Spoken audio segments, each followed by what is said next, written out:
Hello বন্ধুরা, তোমরা কেমন আছো? আশা করি সবাই ভালো আছো। আমিও খুব ভালো আছি। আজকে চলে এসলাম আর একটা নতুন ব্লগ নিয়ে। বাইরের অবস্থা দেখো, প্রচুর বৃষ্টি হয়েছে এবং বৃষ্টি দেখতে দেখতে আমি আমার রান্নাটাও সেরে নিলাম।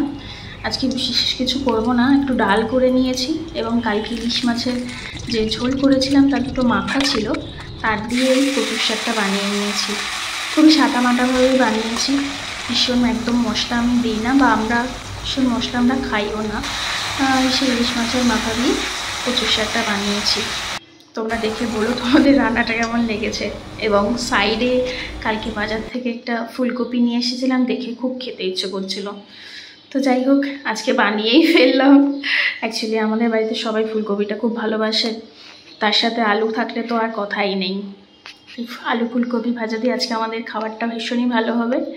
আজকের ভিডিওটা তোমাদের কেমন লাগলো তোমরা দেখে বলো, এবং ভালো লাগলে একটা ছোট্ট কমেন্ট করে দিও, এবং শেয়ারও তোমরা করতে পারো যদি তোমাদের ভালো লেগে থাকে। Tata, by.